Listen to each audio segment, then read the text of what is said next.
through the mystic eye, eminent personalities from various walks of life in conversation with Sadhguru. In this week's episode, Sadhguru and Shekhar Kapur, globally recognized film director, media visionary, and proponent on the future of new media, walk through the making of a space dedicated entirely to the divine feminine. Explaining the need for the feminine in today's society, Sadhguru speaks of the phenomenon of consecrating energy forms and the dynamic forms of goddesses present in this culture. Watch as he takes us through the unique process of designing an appropriate structure suitable for a Devi. I'm very fascinated by because there's a lot of construction going on here. It's almost like, you know… The whole humanity is in construction. Okay, all right, I'll buy that. I'll buy that. So Sadhguru, this is a temple that I know you told me that it will last thousands of years, and it's a feminine temple. It's a temple devoted to the female aspect, not only of us, but the whole existence, the feminine aspect of existence. So tell me about this. This is not man-woman, what is it? What is feminine, what is masculine? So you need to understand this. Human understanding comes from a certain perception, a limited perception. When I say limited perception, right now your whole perception comes through your sense perception. Sense organs can perceive something only if there is something to compare with. For example, right now, you know silence only because there is sound, and you know sound only because there's silence, isn't it? See, right now if I show you this part of my hand, you can only see this. You cannot see this. If I show you this, you can only see this. So this is the nature of sense perception, whether it's your eyes or your ears or your smell or your taste or your touch, everything is only by comparison. So, the moment you perceive through sense organs, you already divided the existence. So because of the division, your mind also thinks in divisions. Because without divisions you cannot perceive, without two there is no logic, so you need two. So these two fundamental principles, because we are human, we are a species with man, woman, masculine, feminine, we are calling them masculine and feminine.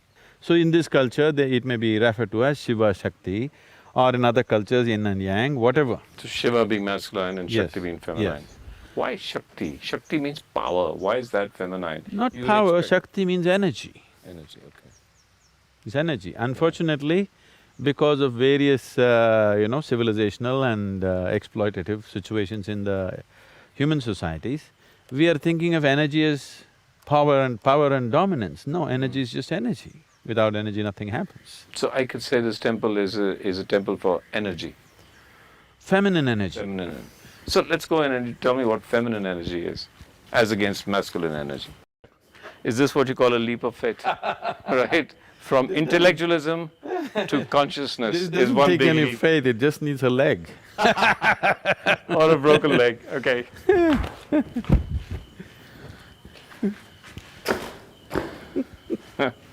When we say a temple, this must be understood. The temple is like a body. To energize the system, temple is not a place of worship. Temple is not a place where you go and make appeals to some unknown god up there. This is not that kind. This is not a place where you lead a prayer. That is the uniqueness of this culture. Here, temple is like a body, energized in a certain way. Now if you see the masculine temple that we have, is circular in nature, because that is the quality that it is. The feminine temple is in the form of a triangle. There's a whole lot of things in its geometry, how it is made. See, all the wings are 33 feet, properly done in the multiples of 11. It is made in a certain way to create a feminine energy there. Why 33? If you go into these details, there are enormous amount of science behind that. Like your spinal column is 33 aspects, and… Which I just risked right now. Okay. So there are so many aspects to this which I don't wish to go right now, but essentially it is feminine energy. Where was the need for this, in a way? See, one thing is today, the feminine is at huge risk on the planet. So immediately people may think, oh, that's because of the man. Maybe man instigated it, but when I say masculine and feminine, I'm not talking about male-female. I'm talking about those two aspects, those two dimensions of life, without which our life will not be beautiful. Our life cannot work actually, even in the most fundamental way. So, because people start thinking in terms of dominance, this is a problem. If you're not looking at life as dominance, if you're looking at life as integration, if you're looking at life as cooperation, if you're looking at life as oneness, then without these two dimensions, there is no existence. But unfortunately, societies have taken on to this as to who is dominating right now, whether masculine or feminine. If any one of them dominates, it'll turn ugly. It's not that if masculine dominates, it'll turn ugly, or feminine dominates, it'll turn ugly. If any one of them dominates, it'll turn ugly. Above all, if you start thinking in terms of dominance, your life will turn ugly. By domination, you will not know life. Only by inclusion you will know life. So this is essentially to create an energy force where people can experience a powerful sense of feminine, a fiery nature of the feminine thing. See, feminine is a very fiery form of energy. But today, because we have made economics the most important aspect of human societies, naturally, see, we need to understand this, economics is being glorified as if it's some kind of a divine thing. Economics essentially means survival process.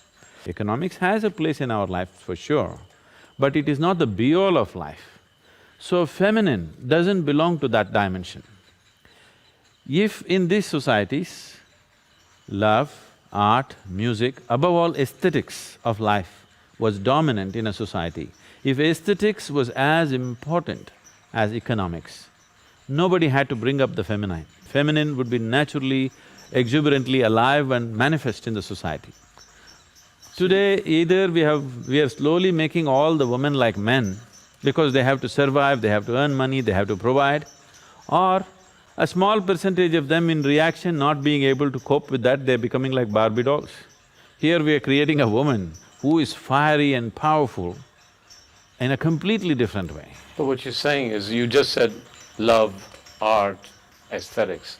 You use those three words as part of the feminine energy. Now, I'm a filmmaker, I'd like to assume that I have all three in myself, so that's my feminine energy. Yes, it is. So If what you do else? not have the feminine, you won't look and think in terms of what's beautiful, what's not beautiful. You'll only think in terms of what's useful and what's not useful. You'll become utilitarian. The masculine is like that. So that's… So you being a man or a woman has nothing to do with it. So am I in conflict constantly between my masculine and feminine self? Why? See, that's the whole thing. These two energies are the basis of creation. Why would they be in conflict? They're in absolute collaboration. It is only in human mind that it's in conflict. In life, it's not in conflict. In energy, it's not in conflict. Only in mind it's in conflict because mind divides.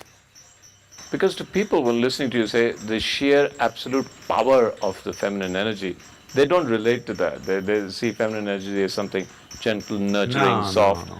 Tell me about the power of feminine energy, because See, a lot of our culture talks about various goddesses that have a sense of huge power and almost violent the original power. goddesses that we created in this culture were all Kali, Bhairavi, now she's Bhairavi, all fierce, powerful creatures, okay? Somewhere down the line, when the outside influences came upon the culture and people made fun of them, people ridiculed, your women are like this then they tried to domesticate the feminine. And then they created Saraswati, Lakshmi, very soft, gentle, housewife kind of feminine. Bhairavi, you can't contain her to the limitations of your house, not that she cannot stay in your house, you cannot contain her to the boundaries of your house. She's all-encompassing, that's the nature of her. That's the nature of the feminine, that it's all-embracing, not all-conquering, you must understand. Man wants to be in conquest, a woman wants to embrace. And By conquest, you will never have it. By embrace, you will have it, isn't it? See now it's come to a point where the work has become almost feminine, okay? You need gentle hands to do what they're doing. But before that, this rock was in the quarry, okay? There you needed some hard tools to cut it, make it a big piece, transport it in the truck, bring it in, hold it there, cut it down to size. All that was very masculine. If that masculine work had not happened, this feminine part would be not possible. This is so in the society also, I want you to see. If the man goes about, breaks down nature, builds his home and all this, then the woman comes in and makes it beautiful. If she didn't come in, he would just have rock house which is of no consequence. Nobody enjoys being there, they'll have a house and they'll live outdoor. It's happening in cultures where feminine has been suppressed. They have great homes, but they always want to be outdoors. It's a good place to talk about what consecration means. What does consecration mean? What do you consecrate? I mean, what is that? What is that process and what is it achieved? See, this is happening everywhere around you, all the time. One form of existence or one form of energy is transforming itself into another. What is mud is becoming flower, fruit and food, isn't it? Yeah. What is filth is actually becoming a flower. Yeah. What is stink is becoming fragrance. It's happening. If you eat the food, this food becomes, from what was just a grain of rice, becomes such a sophisticated machinery like human body. So, if you make mud into food, you call it agriculture. If you make food into this, you call it digestion. If you make this into mud, usually we call it cremation or burial, whatever. So if you can make a stone or some other gross substance, a material substance, into a divine reverberance, into highest, subtlest possible reverberance, that's called consecration. So the whole existence is doing it all the time in different levels. So this is a certain science and a technology through which you transform the grosser elements into finer elements. Unfortunately, this was always mistaken as producing gold. The alchemy of the West is always talking about producing gold. Gold has no worth except in the market, okay? It's only greed which makes a man go towards gold. The Indian alchemy never talked about making gold. Indian alchemy always talked about making grosser elements into finer substances, making a stone into the divine. So the whole Indian alchemy is like a consecration process. Right now, there is an agricultural science, right? Yeah. They will teach you how to study the soil, the qualities of the soil, the seed, the manure, everything. So they only set those conditions. They will set the soil conditions, they'll set the seed condition, everything else that's necessary to grow. But the growth itself, the transforming earth into food, that no scientist does. That is happening by nature. Here also the same thing. We have a whole science. If we set all these conditions, the growth becomes subtle. So when I was building something and this was my first project, I'm building a farm near Mysore. And I'm doing it with a real short shoestring. So, when I want to in the end I want to paint it, and I don't have the thing to get painters to paint this large wall surface. So I want to paint it and it takes too much time to go like this. So what I do, I dip, hold it here and just walk. One smear of paint from this end to that end to this end. The first smear that I did, I dipped and walked like this. Here the smear was thick. As it went, it became lighter, lighter, lighter, lighter and became really subtle. I just looked at this and I burst into tears. That was one great moment of realization for me. This is the whole creation. From a rock to divine, this all the thing is. It's either dense or it's subtle, that's all it is. It's the same existence everywhere. Whether you look at the earth or you look at your body or you look at what you call as divine, it is all the same substance. It is just getting subtler. And whatever we are creating as divine is just that, making a rock into a subtler form of energy. Every substance on the planet is exuding a certain kind of energy, reverberation, which is a scientific fact. You can change the way it exudes, what type of energy it exudes, you can change that. Altering that to a very subtle and useful form of energy is consecration process. So temples were energy forms, temples were energy places, where every day in the morning before you start your day, you go sit there for some time, imbibe this energy and go into the world. Why this became necessary is, see, once you step into the world, for an ordinary person, a common man, every transaction in the world, whatever it may be, what is your profit is somebody's loss, what is somebody's profit is your loss. Whether it's family transaction, between husband and wife, father and son, between business partners, or every transaction. There's something to give up, something to take everywhere, that's why it's a transaction. So if you're not sufficiently lubricated in the way you are, Every transaction is a point of friction, a possible friction. There are some people who are making every transaction into a friction, some people are conducting their transactions gracefully. So every day going, sitting in the temple was just this, you are well lubricated. When you step out, you can pass through the world with least amount of friction. So this is a very, very significant instruction which is still alive in the southern part of this country. Here, nobody tells you if you go to the temple, you should pray.